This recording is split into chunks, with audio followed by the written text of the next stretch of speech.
ইয়াহাবু লিমান ইয়াশাউ ইনাসা, তিনি যাকে ইচ্ছা তাকে কন্যা সন্তান দান করেন। ওয়ায়াহাবু লিমান ইয়াশাউ যুকুর, তিনি যাকে ইচ্ছা তাকে ছেলে সন্তান দান করেন। আও ইউযাউযুহুম যুকরানা ওয়া ইনাসা,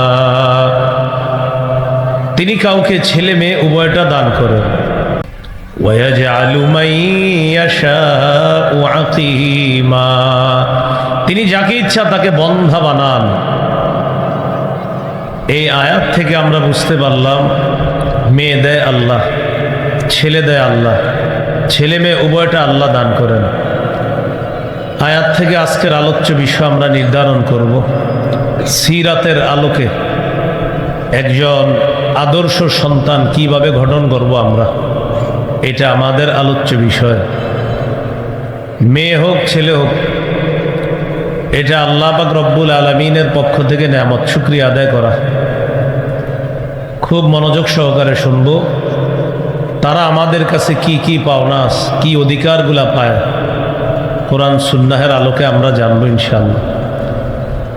সন্তান জন্মের পর মেয়ে হোক ছেলে হোক আজান দেওয়া। আবু দাউদের হাদিস 5105 নম্বর হাদিসের বর্ণনা।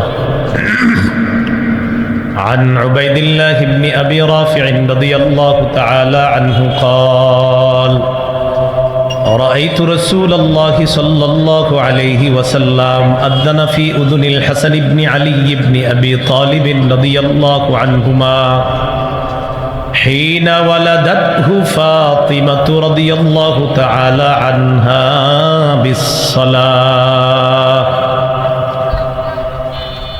সাহাবী বলেন,